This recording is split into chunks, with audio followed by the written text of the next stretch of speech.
Namaste and welcome to this exciting episode of Sathology Debunking Mythology. Sathology means science of truth or study of truth. Opposite of that is mythology, which means science or study of fake, lie, or imagination. If you have not registered for the Lit Fest, Krishna Lit Fest on August 25, do register today. On Eventbrite, the event is open, and I would like to see all of you here. Today, I have a very special guest. You all love her very much. So without delay, I'll introduce her. Let us welcome Professor Kusum Lata Kedia. Namaste. नमस्कार जी। नमस्कार। So, जितने भी अभी तक show हुए हैं, and people have loved ji what you said. Every single thing people, लोग सुन रहे हैं ध्यान से, people notes बना रहे हैं, and people are asking amazing, and everyone is surprised at what you have said. It's like an institution speaking, not just individual speaking. So thank you very much for all these shows and content that you have given us. And for the viewers, I will tell you कि it's not that इन्होंने तो इनका तो पूरा जीवन ही इसमें गया है तपस्या में। इसको तपस्या ही बोलेंगे कि एक शोध करके उसको प्रस्तुत करना लोगों के सामने। तो एक एक क्वेश्चन मेरे को आया था कि लोग आपके जैसा इतना डीप एनालिसिस कैसे कर सकते हैं। आप मतलब वो किस प्रोसेस को फॉलो करें जिससे कि वो जो आप बताते हैं जिस तरह रिसर्च करके वो भी ऐसा कर सके रिसर्च। पहली बात तो आंसर मैं ही दे देता हूँ, आप शोज देखिए, आपको समझ में आ जाएगा। जी जी। देखिए, मैंने जो किया था 20-22 साल की उम्र में मैंने ये काम शुरू किया, तो मुझे लगा मुझ पर ऋषि ऋण है। ईश्वर ने मुझे बहुत कुछ दिया है, समाज ने मुझे बहुत कुछ दिया है, मुझे इस ऋषि ऋण को उतारना है। तो इस भाव से मैंने पढ़ना लिखना शुरू किया और जगदम्बा को निरंतर प्रार्थना की कि मेरी वाणी में, मेरी लेखनी में सिद्धि दे और मेरे चित्त में, मन में, बुद्धि में निर्मलता दे, जिससे मैं देख सकूं जो देखा जाना चाहिए। तो मेरी समझ से भगवत शरण में जाकर और ऋषि ऋण के भाव से यदि हम काम को करेंगे तो हम इस काम को कर पाएंगे, हम में से सब कर पाएंगे। बहुत बहुत लोगों को भारत शब्द के अर्थ में बहुत प्रॉब्लम होती है। भारत मतलब भारत शब्द तो ऋषभ के पुत्र भरत उनके भी पुत्र थे, उनके नाम पर भी भारतवर्ष पड़ा है, और बाद में दुष्यंत के पुत्र पर भी नाम भारत पड़ा है, और साथ में कृष्ण अर्जुन को भी भारत बुलाते हैं। तो भारत एक इंडिविजुअल भी है, और भारत एक नाम भी है जहाँ पे बहुत सारे भारत रहते हो, वो भी भारत है। तो एक मतलब मैं तो सिर्फ एकेडमिक ही बोल सकता हूँ जो मैंने पढ़ा है। तो बहुत सारे रेफरेंसेस हैं, जैसे किसी भी राजा को भारत बोला गया है, बहुत सारे राजाओं को भारत बोला गया है। कभी कभी दुष्यंत को भी जी, भारत बोला गया है, पांडु को भी भारत बोला गया है। महाराज धृतराष्ट्र को लगातार भारत कहा जा भारत रहा है। कहा गया जाता है उसमें। तो भारत जो शब्द है उसका इंडिविजुअल भी हो सकता है, राष्ट्र भी हो सकता है, जहां पे दोनों आए हैं, दोनों हुआ है। तो एक उसमें प्रश्न आता है भारत का वैभव। तो उस पर थोड़ा प्रकाश डालिए, पूरा सीरीज होने वाला है दर्शकों। उस पे आपको बहुत डिटेल में हम लोग जाएंगे कि भारत के ऊपर। तो भारत का वैभव और उसकी अद्वितीयता के ऊपर हम बात करना चाहते हैं। सो तो इस पे आप कुछ बताइए, शेयर करिए, फिर उसके बीच में मैं क्वेश्चंस पूछूंगा, प्लीज। देखिए, ये सीरीज अपना चल रहा है 21वीं सदी की भू राजनीति पूरा पर। जी। यस। तो मैंने 19वीं शताब्दी, 20वीं, 21वीं लिया। तीनों के सेंटर में भारत ही था। दिखाया गया कि सेंटर में यूरोप है या कुछ और है या कुछ और है। आजकल चीन का गाना गाया जा रहा है, लेकिन मैंने दिखाया 19वीं में भी भारत केंद्र में है, 20वीं में भी है, 21वीं में है। अब हम लोग 21वीं में हैं। 21वीं में मैं ये बताने जा रही हूँ कि भारत क्यों पुनः अपने स्वरूप को प्राप्त करेगा। भारत के पास ऐसा विशेष क्या है, ऐसा विशिष्ट क्या है जो अन्यों के पास नहीं है। तो पिछली बार हम लोग लिए थे टोपोग्राफी और क्लाइमेट, भारत की जो भू संरचना और भारत की जो जलवायु है, और भारत शब्द पर ध्यान देने की जरूरत।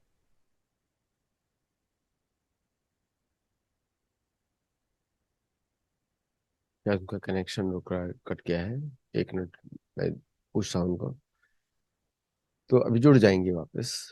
आ, तो ये जो भारत के ऊपर जो विशेष है। संरचना और ज्योग्राफी की मैं बात कर रही हूँ। और इसके आधार पर मैंने 3 बात किया था कि खेती बहुत कम मेहनत से 3 फसल हम लेते हैं। उसके बाद मैंने मैन्युफैक्चरिंग का एक उदाहरण दिया था, एक प्रोडक्ट एग्रीकल्चर का, कॉटन।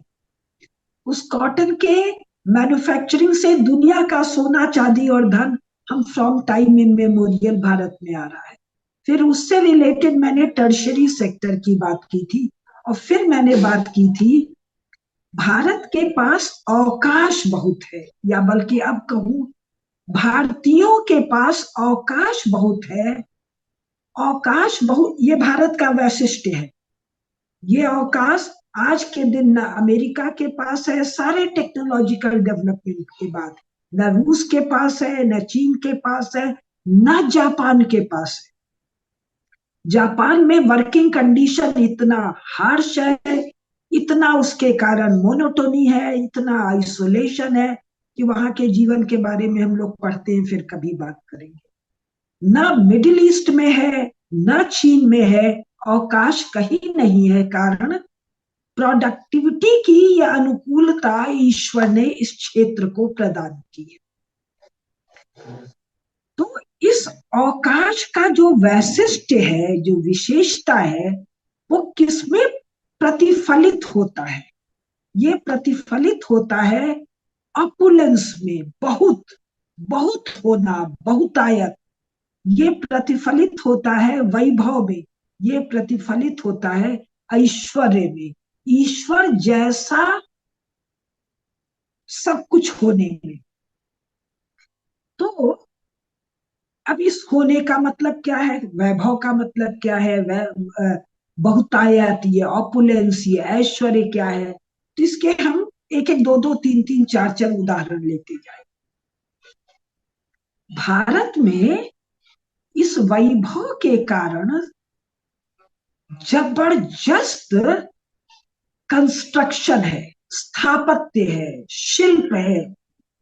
भारत वाले पता नहीं कब से, मेरा शब्द है फ्रॉम टाइम इमेमोरियल, जब से सृष्टि है इस धरा पर, तब से भारतीय अद्भुत स्थापत्य का काम कर रहे हैं। अब स्थापत्य में हम एक ले लें, मंदिर, अभी बहुत सा लेंगे, किला लेंगे, महल लेंगे, सड़क लेंगे, पुल लेंगे, जलाशय लेंगे, नगर लेंगे, राजधानी लेंगे, बहुत चीजें लेंगे। पहले हम मंदिर ले।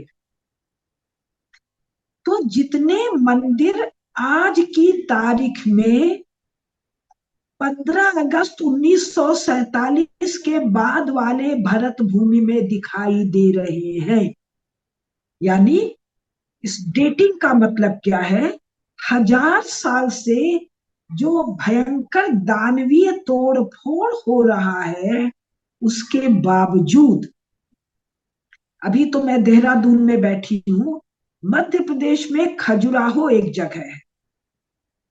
मध्य प्रदेश का उदाहरण क्यों ले रही हूं? ये जो तोड़ फोड़ है ये मध्य प्रदेश तक है। खजुराहो में एक राजवंश या एक राजा मंदिर बनाना शुरू करते हैं, 1, 2, 10, 20, 25, 50, 70, 80, 100 मंदिर। और ये मंदिर बनाना 100-200 साल तक चलता है। किस सेंचुरी में? 10वीं शताब्दी में, 11वीं शताब्दी में। पुरानी बात नहीं कर रही हूँ, महाभारत की बात नहीं कर रही हूँ, 5000 साल पहले की बात नहीं कर रही हूँ। फिर उड़ीसा को ले लीजिए। उड़ीसा में कोणार्क का जो मंदिर है, सूर्य मंदिर जो है, यही 12वीं 13वीं, यानी जिस समय को कह रहे हैं कि मुसलमानों का आक्रमण, तो बेवकूफी की बात है, लेकिन मुसलमानों के द्वारा ये जो भयंकर तोड़फोड़ का समय बता रहे हैं, 10वीं शताब्दी के बाद भारतीयों ने जो निर्माण किया है, वैसा कोई भी निर्माण 10वीं शताब्दी के बाद दुनिया के किसी हिस्से में दिखाई। मैं मंदिरों का नाम नहीं ले रही हूं, उसके एक्सपर्ट राजेश जी आपके चैनल पर हैं, स्वयं आदित्य जी आपके चैनल पर हैं। मैं उसकी एक्सपर्ट तो छोड़िए, एक साधारण व्यक्ति की तरह मैं कुछ मंदिरों का नाम ले पाऊंगी। दक्षिण भारत में बृहदेश्वर मंदिर, तो कितने सारे मंदिर हैं। और इसी 10वीं शताब्दी के बाद साउथ ईस्ट एशिया में, कंबोडिया में तो चंपा जिसको वियतनाम कह रहे हैं, वहां पर तो ये जो अंगकोर वाट है, कितने कितने कितने मंदिर लगातार बन। अच्छा, इसी 10वीं शताब्दी के आसपास के समय, जिसको चीन कह रहे हैं, जो तारिम बेसिन है, जो टकला मकान डेजर्ट है, वहां कितने मंदिर हैं जो खुदाई में 1956 के बाद निकले हैं। अभी हम लोग लगातार देख रहे हैं कि मिस्र में मंदिर मिल रहे हैं। अभी आप गए हैं दक्षिण अमेरिका, मेक्सिको, वहां मंदिर हैं। और ये मंदिर कोई बहुत पुराने नहीं है, 2-4-5 हजार साल के भीतर के मंदिर है। तो ऐसा किलोमीटर लंबे लंबे मंदिर बनाने का अर्थ समझिए, कैसा सरप्लस है उस समाज के पास। सरप्लस कहां से आ रहा है? एग्रीकल्चर, मैन्युफैक्चरिंग और टर्शरी सेक्टर से। ये मंदिर बना कौन रहे हैं? ये मंदिर बना रहे हैं राजा, ये मंदिर बना रहे हैं मंत्री, ये मंदिर बना रहे हैं भारत का वणिक वर्ग, जो नगर सेठ है, जो जगत सेठ है।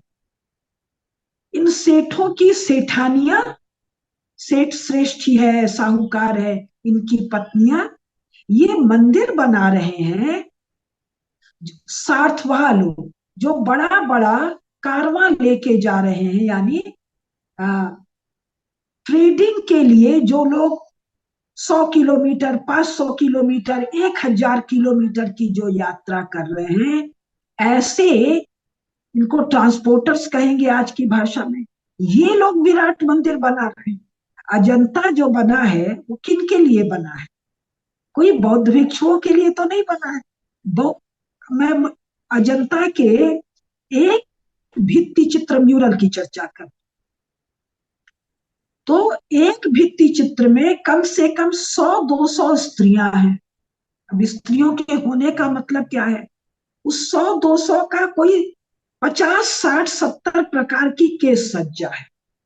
केस सज्जा मतलब हेयर स्टाइल, फिर उस हेयर स्टाइल के ऊपर variety of jewellery, variety of floral ornamentation, फिर उनके गहने, फिर उनकी सुंदर देह यष्टि।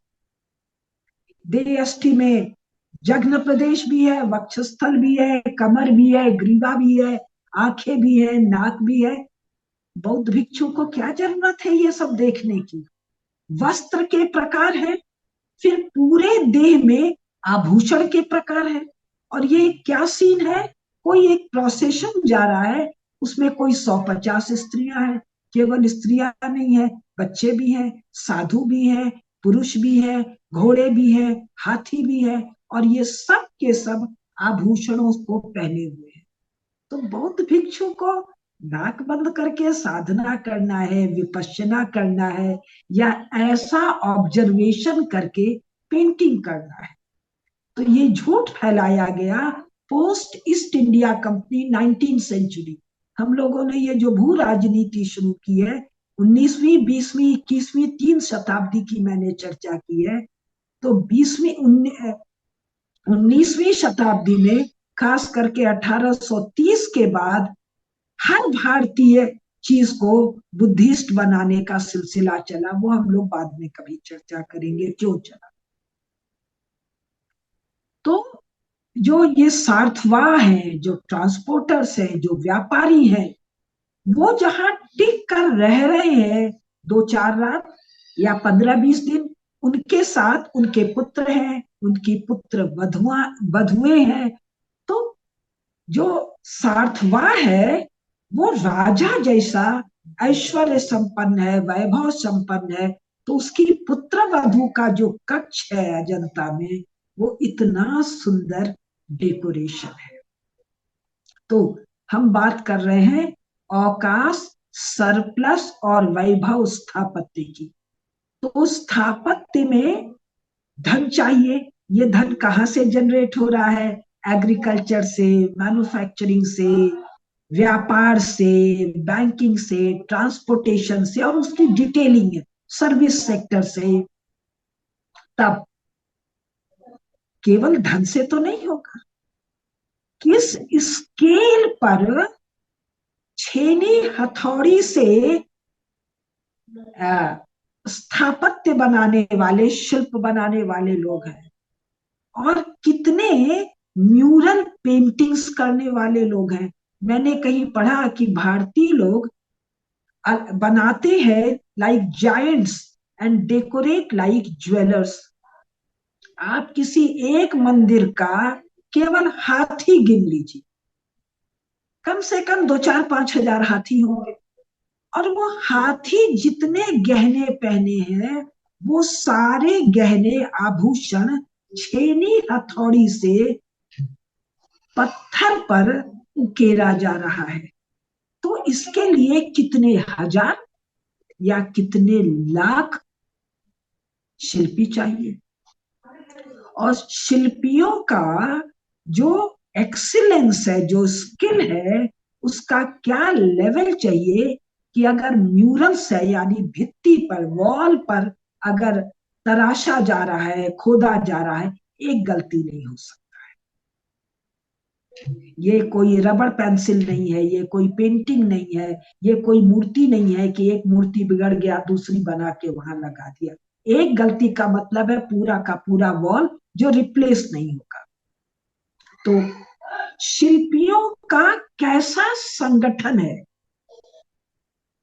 उनको किस स्केल पर पेमेंट है, और वो कैसी सोसाइटी है जो इस स्केल पर ये फुर्सत का काम कर रही है।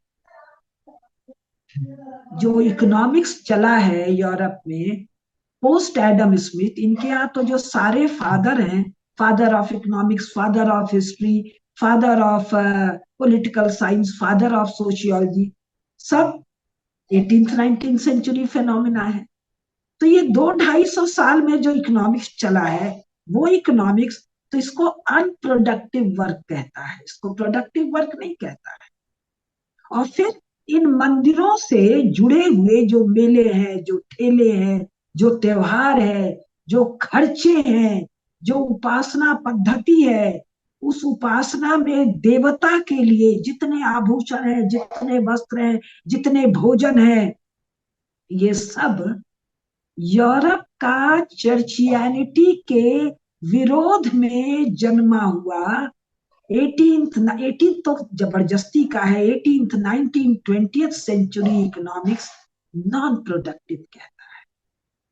तो वो कैसी इकोनॉमी है, वो कैसी सोसाइटी, हम पिछले 1000 साल की कहानी बता रहे हैं। महाभारत की कहानी अभी देर से आएंगे।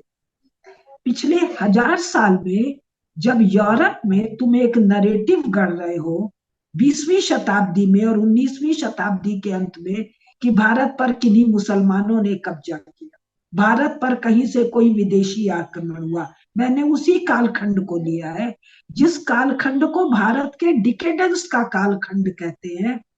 उस कालखंड में भारतीय ये काम कर रहे हैं अभी, और उसमें मैंने केवल अभी एक चीज लिया है, स्थापत्य। और मेरे में सामर्थ्य नहीं है उस स्थापत्य के डिटेल को बता पाने की। अच्छा, इसके बाद पेंटिंग। मैं अभी 2 3 4 साल पहले गई थी बीकानेर। बीकानेर में एक एक हवेली में गई। हवेली किसकी है? एक व्यापारी की हवेली है। ऐसे अनेकानेक हवेली बीकानेर में है। सैकड़ों हवेली या हजारों हवेली राजस्थान में है, और भारत भर में लाखों हवेलियां हैं। उस हवेली में पुत्र वधू का जो कक्ष है, उसमें जो पेंटिंग है, वो पेंटिंग सोने को पिघला कर उससे पेंटिंग है। और पेंटिंग क्या है? मिनिएचर पेंटिंग है। और कहाँ है? इतने बड़े फ्रेम में नहीं है, पूरी की पूरी दीवारें हैं। एक दीवार नहीं है, छत भी है, चारों दीवारें हैं, छत भी है। और दूसरे हवेली में गए तो वो हवेली थोड़े बड़े व्यापारी का है, वो भी 19th सेंचुरी हवेली है। हाँ, 19th सेंचुरी की बनी हुई हवेली है। उसके 20-30 कमरे में दीवालों पर पेंटिंग है। यानी 19वीं शताब्दी में भारत के एक व्यापारी के किसी एक घर पर, और वो उसका फाइनल दीप पैलेस नहीं है, दीप टेम्पल नहीं है, एक कोई व्यापारी है, ठीक ठाक व्यापारी। अभी नगर सेठ की भी बात मैं नहीं कर रही हूँ, जगत सेठ की भी बात नहीं कर रही हूँ। संपन्न ठीक ठाक व्यापारी है, कुछ हम लोग जैसा व्यापारी है। एक के पुत्र वधु के कक्ष में पेंटिंग है, एक के पूरे घर के हर जगह पेंटिंग है। फिर बीकानेर के किले में और बीकानेर के महल में गई। ये बीकानेर का किला महल जहां तक मुझे याद आ रहा है 14वीं 15वीं 16वीं 17वीं 18वीं शताब्दी, जिसमें ब्रिटिशर्स के अनुसार और बाद में उनके फॉलोअर अहमक स्टूपिड एब्सर्ड कम्युनिस्ट लेखकों के अनुसार भारत पराधीन है, भारत मुसलमानों के द्वारा सताया हुआ है। इसमें पूरे महल में पेंटिंग है। और भारत का महल कोई ये इंग्लैंड की रानी वाला महल थोड़ी है, इतना सा ये विशाल है, विराट है। और बीकानेर महाराज कोई बहुत प्रसिद्ध भारत के विशेष महाराज 14वीं 15वीं 16वीं 17वीं 18वीं में नहीं है। He is one among mini maharajas. Mini मतलब 550 तो हमारे पास है 1947 में। ये जो 15वीं 16वीं 17वीं 18वीं में कोई 1000 में एक बीकानेर के महाराजा है। उनका पूरा महल, पूरे किले में पेंटिंग है, पूरे किले में शिल्प है। और ऐसा किला वो बना रहे हैं क्योंकि एक राजा का 2 बेटा या 4 बेटा या 6 बेटा, एक बेटा बीका नाम का बेटा कहीं गया, उसको कहा गया जाओ भाई तुम अपना कुछ बना लो। तो वो बीका नाम का बेटा किसी सरदार से मिलता है, उसके नाम का अक्षर है नेर, तो बीकानेर में ये खड़ा कर देता है। ये कोई चित्तौड़ के महल की बात नहीं कर रही, जहां 7वीं शताब्दी से 20वीं शताब्दी 1300 साल का एक राजवंश है। एक सामान्य राजा की बात कर रही हूं, भारत का एक सामान्य राजा। मैं 14वीं 15वीं शताब्दी के विजयनगर एम्पायर की बात नहीं कर रही हूँ, मैं पद्मनाभ मंदिर की भी बात नहीं कर रही हूँ, मैं बीकानेर की बात कर रही हूँ। तो जो एक चीज मैंने उठाया, अवकाश, तो कैसा अवकाश है। अब फिर इसमें थोड़ी चीजें जोड़ दूं। हड़प्पा मोहनजोदारो कब का है? तो जी आज से, इनके अनुसार, किनके, इन यूरोपियन आर्कियोलॉजिस्ट के अनुसार 8000 साल पुराना है, 10,000 साल। 8-10,000 साल मतलब महाभारत से 5,000 साल पहले। और चर्च के अनुसार तो अभी धरती ही नहीं बनी है, 6,000 साल पहले धरती चांद सितारा बना है। तो 10,000 साल पहले का जो मोहनजोदारो हड़प्पा है, उसमें अंडरग्राउंड सीवेज है, उसमें मोजैक के फ्लोरिंग्स है, कहा टॉयलेट में और नहान घर में, नहाने वाली जगह पर, जहां पर ड्रेनेज सिस्टम है। हमारे इन सब किलों में पानी नीचे से ऊपर तक हाइड्रोलिक सिस्टम से जा रहा है, सब जगह ड्रेनेज सिस्टम है, सब जगह वाटर हार्वेस्टिंग है, यानी रेन वाटर को प्रिजर्व कर लेते हैं। राजस्थान जहां की मैं हूं, जो कि रेगिस्तान है, तो राजस्थान के नगरों के नाम में सर है। मैं जैसे मलसी सर, अलसी सर, सर मतलब सरोवर। तो वो रेन वाटर हार्वेस्टिंग के द्वारा बड़े बड़े सरोवर बना रहे, सरोवर नहीं बना रहे, सागर बना रहे। उदयपुर जो आज भी खड़ा है, कहां पर? राजस्थान में। राजस्थान क्या है? रेगिस्तानी इलाका है, एग्रीकल्चर नहीं है, या है तो बहुत थोड़ा है, रेनफॉल बहुत थोड़ा है वहां। ये कब बन रहा है उदयपुर? अकबर के समय। राष्ट्रीय स्वयंसेवक संघ के अनुसार मोस्ट डिकेडेंट एरा कम्युनिस्टों के अनुसार हमारे यहाँ प्रकाश है ही नहीं, मुसलमानों के मार काट से हाहाकार मचा हुआ है, कुछ बचा ही नहीं है, सोने की चिड़िया लुट गई है। तो भाई ये उदयपुर तो बनाया है महाराणा उदय सिंह ने, जो महाराणा प्रताप के पिता हैं। यानी तुम्हारे अनुसार 400-500 साल की गुलामी हो गई।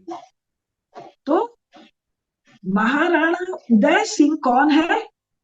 महाराणा प्रताप के पिता वो कौन है? राजस्थान के बहुत से राजघरानों में एक राजघराना, जो चित्तौड़ छोड़ के उदयपुर बसा रहे हैं, तो वहां नगर बसा दिए।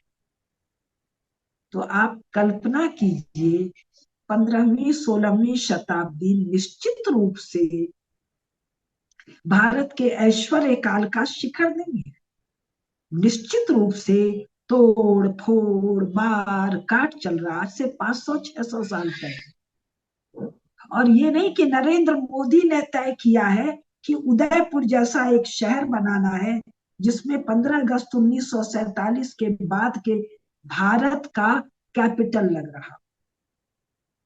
भारत के अनेकानेक प्रदेश, उसमें एक राजस्थान, राजस्थान में 25-50 बड़े रावल राजा महाराणा, उनमें एक महाराणा उदय सिंह, उदय महाराणा उदयपुरा, हमको नाम नहीं बोल पा रही हूँ, वो सोचते हैं और उदयपुर बसा देते। भारत का मैं किस चीज की चर्चा कर रही हूँ? ऐश्वर्य, वैभव, विपुलता, ऑपुलेंस। क्यों? टोपोग्राफी क्लाइमेट के अनुसार easy agriculture, manufacturing, tertiary sector. और ये मैं बात महाभारत काल, वेद काल, पुराण काल की बिल्कुल नहीं कर रही हूँ। मैं गुप्त एम्पायर, मौर्य एम्पायर की भी बात नहीं कर रही हूँ। मैं राजस्थान के एक बीकानेर की चर्चा की, एक उदयपुर की चर्चा की। तो आप कल्पना कीजिए विजयनगर एम्पायर क्या है। फिर आप कल्पना कीजिए विजयनगर कब है? 13वीं के बाद 14वीं, 15वीं, 16वीं, 17वीं, चारों तरफ मुसलमान इनके अनुसार बैठे हुए हैं जो बड़े पावरफुल हैं। तो आप कल्पना कीजिए महाराज युधिष्ठिर, महाराज पांडु, महाराज धृतराष्ट्र, ये तो सभा मंडप जब बना रहे हैं महाभारत में, जो वर्णन है वो नगर के बराबर है। ये जो महल बना रहे हैं वो नगर के बराबर है, जो उसमें योजन वगैरह सब दिया हुआ है। जो नगर बना रहे हैं उस नगर में कृत्रिम पर्वत है, कृत्रिम यानी मैन मेड पर्वत है, मैन मेड सागर है, मैन मेड सरोवर है। नगर में नहीं, महल में। कब? केवल 5,000 साल पहले। 10,000 साल पहले हड़प्पा है और मोहनजोदारो है, हम उसके भी 5,000 साल बाद की बात कर रहे हैं। और आज से 5,000 साल पहले की बात कर रहे हैं। गप नहीं है। इसका प्रमाण क्या है? द्वारका नगरी के, द्वारका नगरी का समुद्र के नीचे से मिलना। तो क्या हमने पिछले 1,000 साल में, पिछले 2,000 साल में इस स्केल का नॉन प्रोडक्टिव, इन्वर्टेड कामा में, कोई काम यूरोप में देखा? यूरोप बेचारा तो है ही नहीं, अभी युग से सल्टा है, सेंट्रल एशिया से लोग आके बस रहे हैं।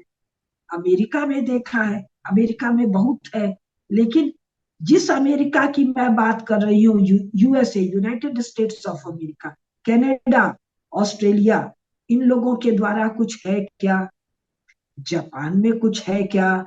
चाइना में कुछ है क्या? रशिया में कुछ है क्या? रशिया भी 200-400-500 साल का मामला है। ये मिडिल ईस्ट में है क्या? ये 60-70 साल का मामला है।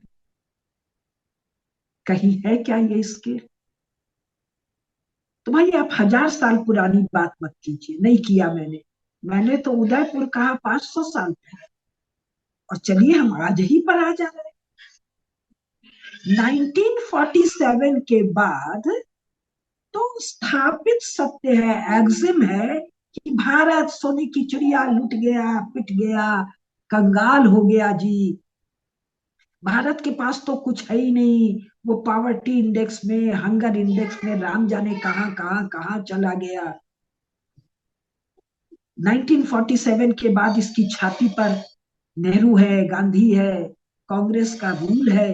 इसके बाद भी भारत अपने अन्य सत्रों में 1947 के बाद भारतीय अपने अन्य सत्रों में फ्री भोजन खिला देते हैं करोड़ों लोगों को हर साल, बिना किसी अपेरेंटली ऑर्गेनाइज्ड एफर्ट के। 1947 के बाद स्वामी नारायण मंदिर जो बने, मैं ज्यादा नहीं जानती हूँ, कितने मंदिर बनते जा रहे हैं। स्वामी रामदेव जी का ऑर्गेनाइजेशन।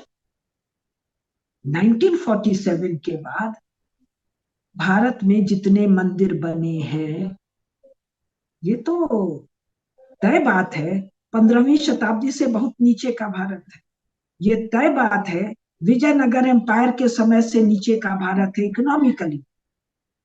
ये तय बात है ये मौर्य गुप्त काल से नीचे का है, महाभारत से इसकी कोई तुलना नहीं। तो एक मैंने बात की स्थापत्य और शिल्प, और ये अकेला बताएगा कि स्थापत्य और शिल्प का अगर ये स्केल है तो कितना बड़ा सरप्लस सरप्लस कैपिटल, वेल्थ, जो भी आप कहिए, कितना बड़ा ऑर्गेनाइजेशन है। फिर इनके देख रेख का है। और केवल मंदिर नहीं बना रहे, हम महल भी बना रहे हैं। महल राजाओं के केवल नहीं बना रहे, हमने वणिकों की के बहुओं के लिए बनने वाले घर की भी चर्चा की। अभी हाल के 19वीं 20वीं शताब्दी के हम किले भी बना रहे हैं। शिवाजी महाराज के किलों का जो वर्णन है, और स्वयं चित्तौड़गढ़ जो आज खड़ा है, उस पर भारत सरकार एक खोज करवा ले कि ऐसा अगर एक किला बनाना है तो अमेरिका को पसीना आएगा कि नहीं, रूस को पसीना आएगा कि नहीं, with modern technology Saudi Arabia को पसीना आएगा कि नहीं। आप ग्रेट वॉल की चर्चा करते हो, हमारे चित्तौड़गढ़ पर तो दो दो रथ एक साथ दौड़ जाएंगे। उसके उसके कहां पर दौड़ जाएंगे? किले की दीवारों पर। अच्छा, हम केवल किले तो नहीं बना रहे हैं, हम सड़कें भी बना रहे हैं। उत्तरा पथ, दक्षिणी पथ, पश्चिमी पथ, पूर्वी पथ। कब? आज से 2-2.5 हजार साल पहले महाराज अशोक, वो अशोक है कि कौन है? देवानाम प्रियदर्शी, कोई एक राजा है जो सड़कों की बात कर रहे हैं। और एक राजा तो नहीं है, हमारे राजाओं का विरुद्ध है उत्तरा पथ स्वामी, दक्षिण पथ स्वामी, पूर्वी पथ स्वामी। हम सड़क भी बना रहे हैं, हम जलाशय बना रहे हैं, हम बांध बना रहे हैं, हम पता नहीं और क्या क्या बना रहे हैं इंजीनियरिंग फीट्स, जो मुझे बताना नहीं आ रहा है। एलो अजंता के पास एलोरा में जो कैलाश मंदिर है, और पता नहीं क्या क्या है जो मुझे, हम बंदरगाह बना रहे हैं। तो एक चीज की जो मैंने चर्चा की कि ये चीज हमसे कोई छीन नहीं सकता है। क्या? हमारा टोपोग्राफी, हमारा क्लाइमेट, हमारा स्वभाव, बनाने का ये स्वभाव। मिडिल ईस्ट वालों का, यूरोप वालों का, जो अमेरिका गए, जो ऑस्ट्रेलिया गए, जो कनाडा गए, स्वयं यूरोप में चर्च ने तो केवल तोड़ा फोड़ा है। दूसरे के मंदिरों को थोड़ा तोड़ फोड़ के, थोड़ा लीप पोत के चर्च कह दिया। इन्होंने तोड़ फोड़ के मस्जिद कह दिया, किसी और ने तोड़ फोड़ के कुछ और कह दिया। बनाने का काम भारतीयों का स्वभाव है, जो 100 साल में, 70 साल में, 80 साल में, यानी कि 20वीं शताब्दी में भारत पर जो एक छाया सी नजर आ रही है, इसमें न टोपोग्राफी बदल सकता है, ना हमारा, न यूरोप का, न चीन का, ना कम्युनिस्ट पार्टी का जो ऑक्युपाइड एरिया है उसका, ना मिडिल ईस्ट का। तो ये एडवांटेज हमारे पास है। एक बात मैंने केवल अभी चर्चा की, दूसरी एक चर्चा छोटा सा करके मैं बंद कर दूं। ये भोजन, भोजन का ऑपुलेंस, वैशिष्ट्य, वैरायटी, उसकी डिटेलिंग, किस ऋतु में कब क्या कैसे कितना खाएंगे, कौन सी चीज किसके साथ मिलाएंगे किसके साथ नहीं मिलाएंगे, भोजन के साथ ऋतुचर्या, भोजन के साथ औषधि, भोजन के साथ वनस्पति, और अन्न का स्टोरेज, और अकाल, 12-12 साल के अकाल की अनेकानेक चर्चा हमारे यहाँ है। लेकिन अनावृष्टि है वो अकाल फेमीन नहीं है, फूड का शॉर्टेज नहीं है। प्रकृति का कोप है कि 12 साल पानी नहीं पड़ा, लेकिन भूखा एक भी आदमी। एक क्षेत्र में अनावृष्टि है, एक क्षेत्र में अतिवृष्टि है, तो कोई फर्क नहीं। सड़कों का जो जाल बिछा हुआ है, फूड स्टोरेज का जो सिस्टम है, अन्न क्षेत्र का जो व्यवस्था है, उसके कारण कहीं कोई भूखा रह ही नहीं सकता है। ऐसा पिछले 2000 साल में यूरोप में है क्या? 2000 साल छोड़िए जी, 18वीं 19वीं 20वीं शताब्दी, 18वीं 19वीं में भूखमरी है, 20वीं शताब्दी में इंग्लैंड के लोगों के पास भरपेट खाना नहीं है। 1970 तक जब यूरोप पर हम काम करेंगे तो हम बताएंगे भरपेट खाना नहीं है। और वो खाना ऐसा है जो भारत का तो शायद सुअर भी खाना पसंद नहीं करेगा, कुत्ता भी खाना पसंद नहीं करेगा, जो भोजन यूरोप कर रहा है। यूरोप वाली सीरीज में हम बात करेंगे। और मैंने नाम लिया इंग्लैंड का। कौन सा इंग्लैंड? जो 19th सेंचुरी में अपने को पावर हाउस कह रहा है, इंडस्ट्रियल कह रहा है, डेवलप्ड कह रहा है, सुपर पावर कह रहा है, उस इंग्लैंड की मैं बात कर। तो दो बात मैंने बताया अभी, ऐसे 10-15 बात की मैं चर्चा करूंगी। एक बार मैं रोक रही हूं यदि आदित्य जी कुछ पूछना चाहे। एक्चुअली एक क्वेश्चन मैं थोड़ा सा ऐड करूंगा इधर। जैसे आपने बोला 5-10 हजार साल पुराने मंदिर हैं, ये हमारा वैदिक कल्चर है, क्योंकि पृथ्वी पे हर चीज डिस्ट्रॉय होती है। वो इसी को मृत्यु लोक बोला गया है, क्योंकि यहाँ पे एनवायरमेंटल फैक्टर, प्रकृति का नियम है कि कोई भी बनाया जाएगा वो टूट जाता है। लेकिन एक वैदिक सभ्यता में उसी जगह उसी को वापस रिपेयर करके बना दिया जाता है ऊपर। और तो उस तरह देखेंगे तो पूरी पृथ्वी पे, जैसे मैंने अपनी पुस्तक में लिखा है, जो कैंडेला पराकास है उदयगिरी में, जो आजकल पेरू में है, उसका इतिहास मिनिमम, क्योंकि रामायण में वर्णित है और रामायण से पहले है, तो सृष्टि के आरंभ से वो जगह प्योर है। लेकिन बार बार उसी जगह बना दिया जाता है ताकि वो दिखता रहे। और वहां के लोगों को भी पता नहीं कौन बनाता है, क्योंकि सैंड में लाइन है वो, और डेली सुबह आते हैं तो फ्रेश होती है। तो कोई ना कोई आके उसको मेंटेन कर रहा है उसको। तो पूरी पृथ्वी पे हर जगह ऐसे चिन्ह होंगे जो पुराने मंदिर हैं, लाखों करोड़ों साल पुराने हैं, क्योंकि क्योंकि रामायण में वर्णन है, कहीं वेदों में वर्णन है। तो पृथ्वी की शुरुआत से है। तो एक आपने बहुत ही अच्छी बात बताई, कंटिन्यूटी ऑफ सिविलाइजेशन एक तरीके से जो भारत की है। एक उसमें क्वेश्चन आता है, जैसे कि आज का जो काशी हमको दिखता है, हम सबको मालूम है उसका नाम है आनंद वन, जो कि भगवान शिव जी ने स्थापित किया है उसको। अयोध्या नगरी को मनु जी ने, स्वयंभू मनु ने स्थापित किया है। पहले पहले मनु ने स्थापित किया, ब्रह्मा के पुत्र। और वृंदावन तो हम सबको मालूम ही है कि शुरू से ही मधुपुरी है, वो शुरू से ही है, अभी से नहीं है। तो जो आज जो हम लोगों को न्यूज फीड होता है, जो एनालिसिस होता है, हम सभी लोग यूरोपीय दृष्टि से विश्व के इतिहास को देखते हैं। और आपने बहुत बड़ा अच्छा बताया कि यूरोपीय दृष्टि तो सिर्फ 300 साल 400 साल पुराना है, मैक्सिमम 500 साल पुराना है। सो 100 साल, सौ 100 साल, सवा 100 साल। 100 सवा साल पुराना है, हाँ एग्जैक्ट। जी। भारत का आजादी उसके पहले तो तब टूट ही गया था, फिर भी 100 साल से कम ही है एक्चुअली। तो इनके तो father of history 19th century में है ना। बिल्कुल। तो बेटे बेटियां तो बाद में होंगे, पोते हुए ही नहीं है। तो आपको ऐसा नहीं लगता है कि जैसे हम लोग तो चैलेंज करते हैं सोथोलॉजी पे, एज ए प्राइवेटली हम लोग करते हैं, लेकिन ये इंफॉर्मेशन गवर्नमेंट को चैलेंज करनी चाहिए, क्योंकि ये काम वो रिप्रेजेंट कर रहे हैं पूरी सोसाइटी को।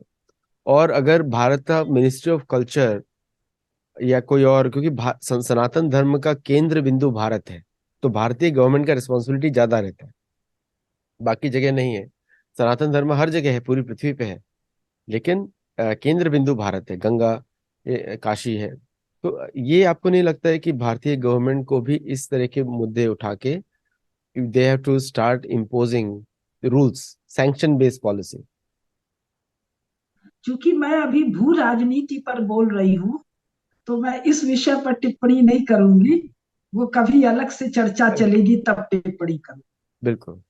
तो अभी जो विषय मैं ले रही थी फिर उसको आगे बढ़ाती हूँ। हाँ। अब देखिए जी, सोने को ले लीजिए, गोल्ड। तो भारत में दो चार 10 मन सोना मंदिर में चढ़ा देते हैं।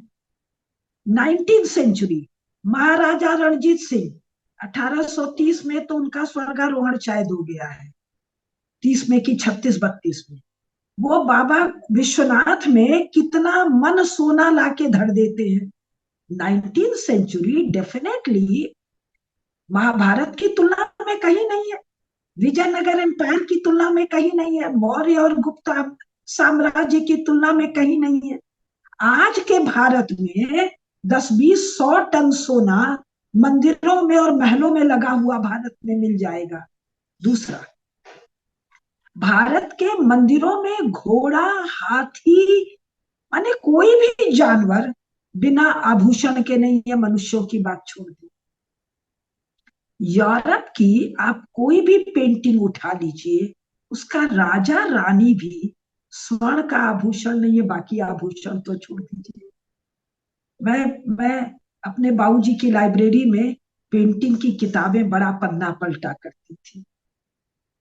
ये जो चीन के भरतवंशी सम्राट ही जो है, हुण जो है, तुरस्क जो है, उनके किसी भी पेंटिंग में स्वर्ण का आभूषण नहीं है।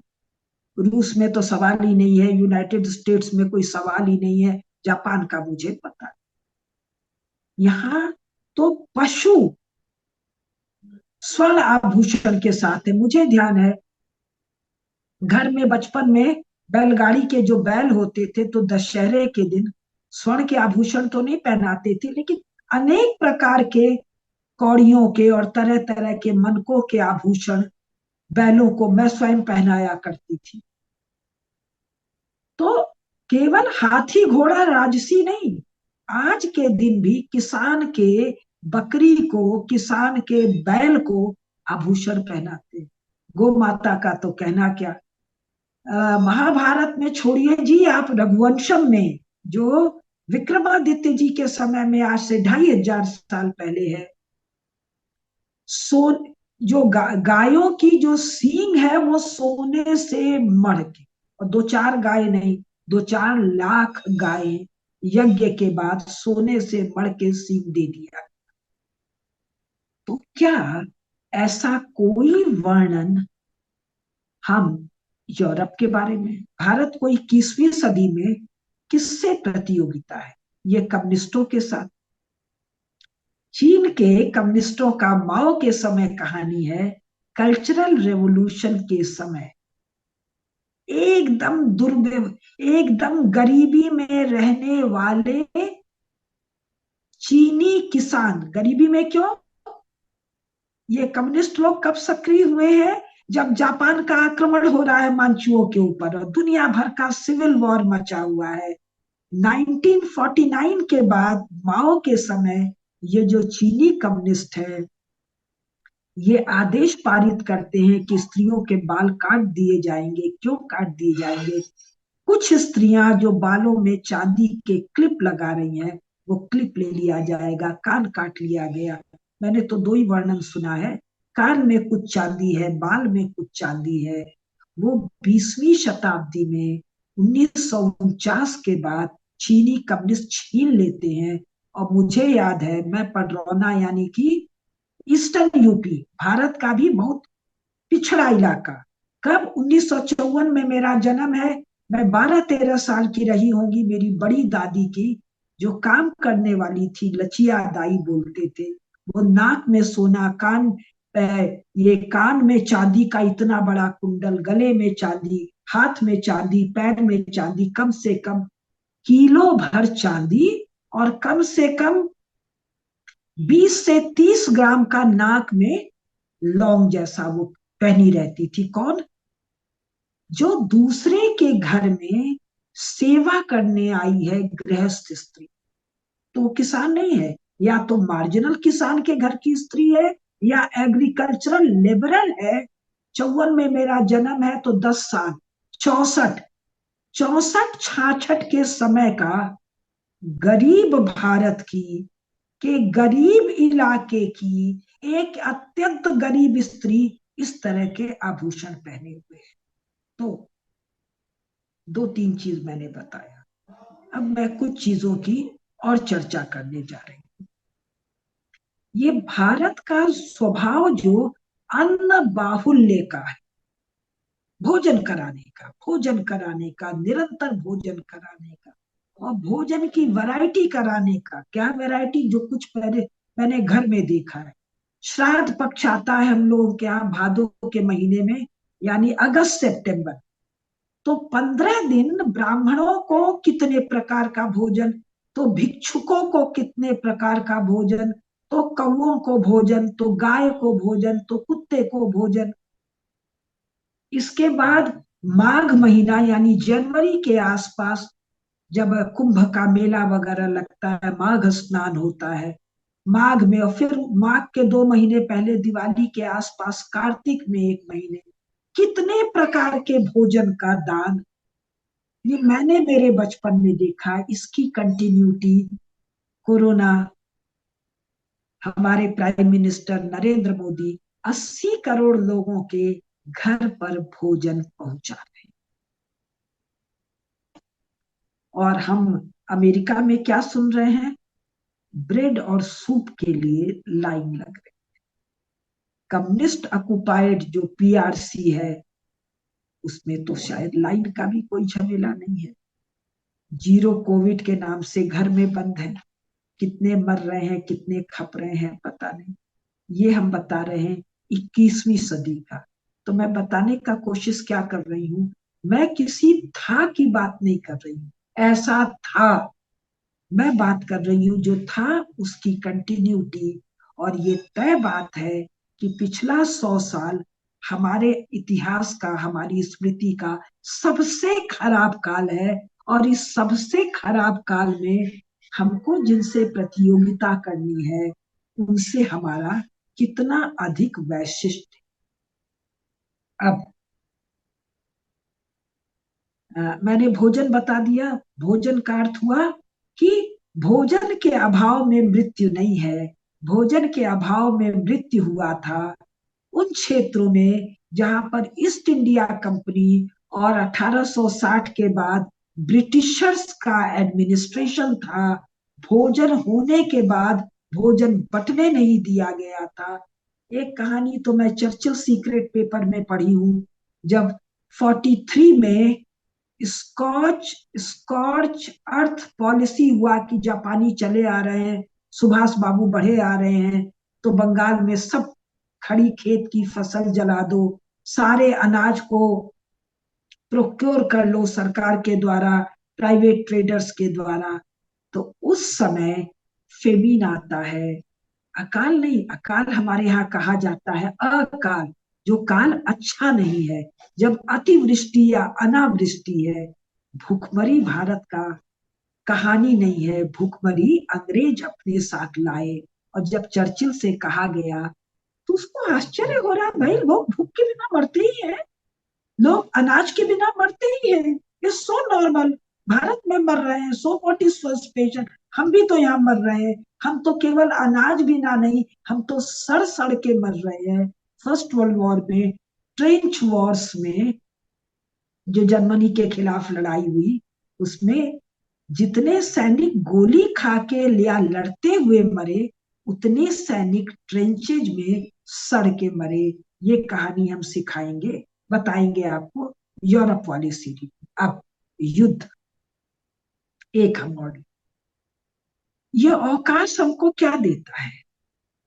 ये अवकाश हमको युद्ध में वीरता देता है, युद्ध में नृशंसता नहीं देता है, युद्ध में जेनोसाइड नहीं देता है, युद्ध युद्ध में फाइनल सोल्यूशन की बात नहीं सिखाता है। हम युद्ध लड़ रहे हैं, फुर्सत से लड़ रहे हैं। तुम्हारा हथियार गिर गया, आई एम वेटिंग, तुम अपना हथियार ले लो, नहीं तो हमारे पास जो है उसमें से कोई एक ले लो।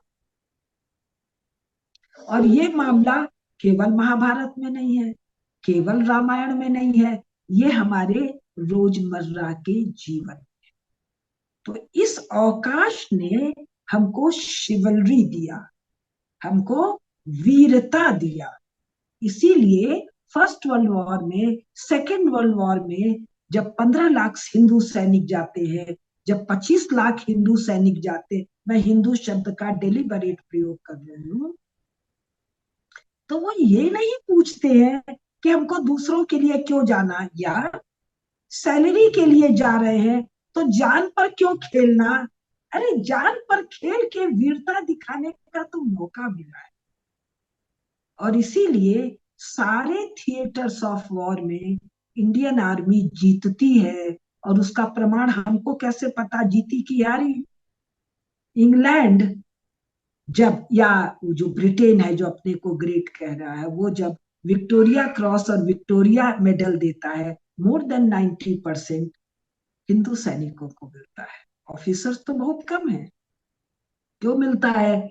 क्योंकि शिवलरी, वीरता हमारा अभ्यास है, हमारा स्वभाव है। सारागढ़ी, जिस पर एक फिल्म आई हमारे यहाँ, केसरी,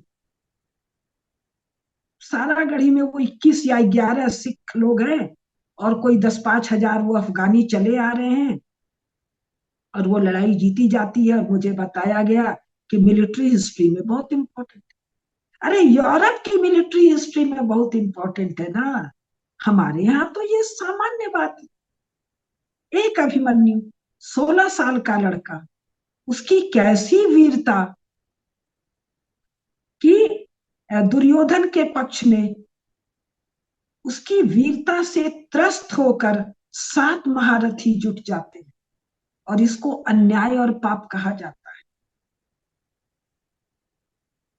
तो वीर, उसको भी पता है कि मुझे केवल घुसना आता है, निकलना नहीं आता, और घुसने में भी मैं महाराज युधिष्ठिर, भीम को साथ नहीं ले जा पाऊंगा, अर्जुन अनुपस्थित है और केंद्र में 7 महारथी बैठे हैं, तो मैं क्यों जाऊं। फर्स्ट वर्ल्ड वॉर में इंग्लैंड में जब भर्ती किया जा रहा है 16 साल के लड़के से लेके 60 साल के बुढ़े को, तो 45 साल के जवान को भी गोली की आवाज से गश आ जा रहा है। फर्स्ट वर्ल्ड वॉर की कहानियां पढ़िए, सेकेंड वर्ल्ड वॉर की कहानियां पढ़िए, वार हार्डनिंग नहीं है, जीवन का भय है, वीरता नहीं है, मार देना है, काट देना है, नृशंसता है, पाप है। तो ये जो शिवलरी है, जो वीरता है, इसका सोर्स ऑपुलेंस है, इसका सोर्स सनातन धर्म है। सनातन धर्म में सृष्टि के रहस्य का ज्ञान है कि जीव बार बार शरीर को बदलता है जीवन और मृत्यु के कर्म में। तो शरीर का जाना विषाद का, भय का विषय नहीं है। अब यही सनातन धर्मी भरतवंशी जब यूरोप गए हैं 8वीं 9वीं शताब्दी में, जब पागल लोगों के द्वारा, पागल नहीं, उनके लिए न्यूरोटिक शब्द का प्रयोग है यूरोपियन साहित्य में, चर्च वालों ने एक लाइफ, वन लाइफ कर दिया। तो मृत्यु से भय, मर जाओगे तो किसी कब्र में जमीन के नीचे पड़े रहोगे, पता नहीं कब तक पड़े रहोगे, फिर कोई एक दिन आएगा, उठोगे, बैठोगे, कुछ कुछ होगा। मृत्यु का भय, जीवन से मोह, और भयंकर नृशंसता, बारबैरिटी, क्रूरता भी छोटा शब्द है, पैशाचिक कर्म जो चर्च वॉरफेयर में सिखाता है, जो मुसलमानों ने वॉरफेयर में किया, जो कम्युनिस्ट वॉरफेयर में करते हैं, जो second world war, first world war और यूरोप के उसके बाद के 1945 के बाद के वॉरफेयर जितने हुए हैं, उनमें जिस भयानक तरह की नृशंसता और सफाया फाइनल सोल्यूशन की बात है, ये है जीवन भी तो एक है, कृपणता है ना उसके लिए। जीवन भी बार बार नहीं है, बहुत नहीं है, मरेंगे हम फिर आएंगे, हम फिर वीरता दिखाएंगे। सनातन धर्म का अभाव और सनातन धर्म में जिसको अज्ञान कहा है, जिसको मूढ़ता कहा है, जिसको क्षुद्रता कहा है, जिसको पाप कहा है, जिसको हीनावस्था कहा है, उसको रिलीजन कह के स्थापित करना। और फर्स्ट और सेकेंड वर्ल्ड वॉर में और 1945 के बाद की जो लड़ाइयां यूरोप अमेरिका में हुई है, या अभी जो यूक्रेन रूस में चल रहा है, इसमें वीरता नहीं है। यूनाइटेड स्टेट्स ऑफ अमेरिका जो लड़ाई करता है वियतनाम में, जो लड़ाई करता है इराक में, जो लड़ाई करता है अफगानिस्तान में, जान का ऐसा गिलगिला मोह, ऐसा गिलगिला मोह, माए रो रही है मेरा बेटा मर गया, अरे घिन आती है, दया आती है। लेकिन जब चर्च के प्रभाव को जानते हैं तो फिर घिन को कंट्रोल करके दया भाव में लाते हैं। ऐसा मोह क्यों है? क्योंकि अज्ञान और मूढ़ता मूढ़ता रिलीजन बन के स्थापित है। और इसी कारण जो मॉडर्न मेडिकल साइंस है, वो शरीर को किसी प्रकार से, कितनी भी प्रकार की ताड़ना और यंत्रणा देके बचाने की कोशिश करता है। अब एक बार मैं फिर रुक रही हूँ, शायद कोई प्रश्न हो, उसके बाद मैं इसी से जुड़ा हुआ आयुर्वेद पर आऊंगी।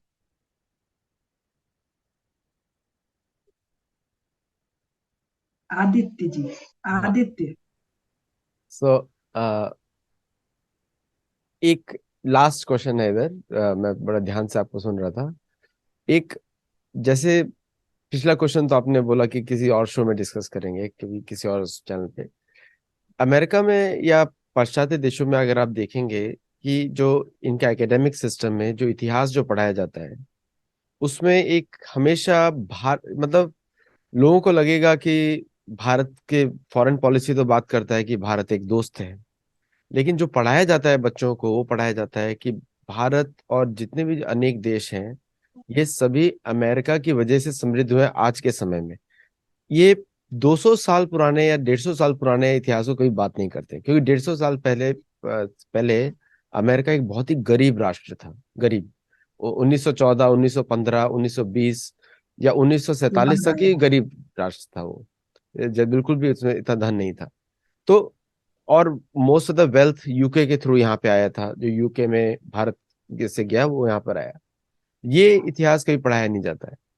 तो अगर हम उस पेक्ष से भी देखें तो आपकी बातें पूरी सच है, क्योंकि लोग अगर उसको एनालाइज करेंगे अमेरिकन इकोनॉमी को, तो उसमें उनको इन्फॉर्मेशन मिलेगा। तो क्वेश्चन ऑडियंस से आया है इसमें कि जो what is the future of India after few years when the entire world, क्योंकि सबका टारगेट सिर्फ भारत ही है, क्योंकि भारत में ही सबसे ज्यादा इंडिपेंडेंट थिंकर्स हैं, सबसे ज्यादा। तो what is the future of India when India disconnects नहीं, मतलब it uses its power to bring a new narrative. वही तो हम बात ही कर रहे हैं पूरा। बहुत अपने स्वरूप को प्राप्त करेगा हर दृष्टि से। धर्म की स्थापना होगी यहाँ पर, क्योंकि, या पहले हम धर्म वाली बात को बाद में ले आते, भारत पर एक छाया सी आई है 20वीं शताब्दी में, 70-80 साल, 100 साल की। तो जो भारत, मेरा पूरा 21वीं सदी की भू राजनीति का विषय ही है कि भारत अपने स्वरूप को प्राप्त कर रहा है। करेगा नहीं, फ्यूचर टेंस में नहीं है, इट्स हैपनिंग हियर।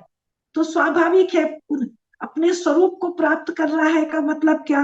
वैसा ऐश्वर्य, वैसा वैभव। तो वैसा ऐश्वर्य, वैसा वैभव केवल टोपोग्राफी और क्लाइमेट के कारण तो नहीं है। राज्य की पुनर्स्थापना। राज्य कैसा, ये स्टेट वाला थोड़ी, ये डेमोक्रेसी वाला थोड़ी, ये बेहुदे कॉन्स्टिट्यूशन वाला थोड़ी जिसमें 100 सवा 100 पैबंद लगा दिया है कांग्रेस वालों ने।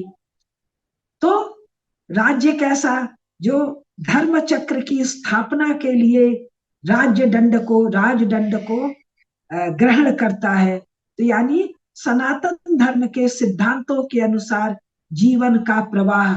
इसका अर्थ क्या हुआ? इसका अर्थ हुआ कि जीवन में उल्लास। और केवल भारत, ये 15 अगस्त 1947 वाला भारत नहीं, ये 18वीं शताब्दी वाला भी भारत नहीं। भारत के उदित होने का मतलब है, मतलब ही तब सिद्ध होगा भारत है जब वो सबको अभय देगा, सबके सुख का, सबके उल्लास का, सबके जीवन में धर्म का। धर्म का मतलब ये थोड़ी है डूज एंड डोंट्स। धर्म का मतलब है जब आप चित्त से उस चैतन्य से कनेक्ट होकर आनंद, उल्लास, उत्साह और ये वैभव, ये ऐश्वर्य संपूर्ण केवल मानव जाति के लिए नहीं, संपूर्ण बींग के लिए जब होगा, तब उसका मतलब होगा भारत का सनातन धर्म में प्रतिष्ठित होना। अन्यथा तो सब चल ही रहा है। जी। Thank you so much, Professor Kusumlata ji, and for all the viewers who are watching.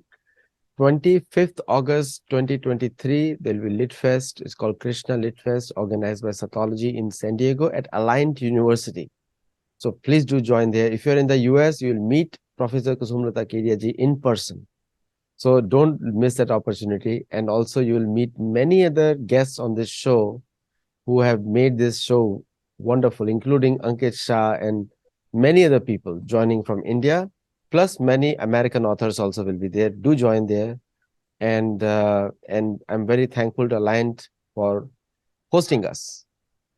So आपका बहुत बहुत धन्यवाद। और दर्शकों का, आप लाइक करिए, सब्सक्राइब करिए, शेयर करिए और पूरा सुनिए ध्यान से, क्योंकि बहुत सारा इंफॉर्मेशन है इधर। आप नोट्स भी बना सकते हैं। ये इंडियन हिस्ट्री बुक्स में भी नहीं है, ये अमेरिकन हिस्ट्री बुक्स में भी नहीं है, और कई किसी भी और चैनल पे कुसुमलता जी ने इतना ज्यादा बात नहीं किया है। उनके पर्सनल लेक्चर्स नहीं आपने नहीं, सुने होंगे, और उन्होंने मैं कहीं बहुत हिम्मत से बोल रही हूँ, क्योंकि आपने बताया, इतने लोग सुन रहे हैं। नहीं तो ऐसी बातें सामान्यतः मैं और पंकज जी, कभी शैलेंद्र भैया बैठते हैं तो हम लोग आपस में बात करते हैं, अरुण उपाध्याय जी बैठते हैं। चैनल पर या पब्लिकली ऐसे बोलने की मैं कल्पना नहीं कर सकता।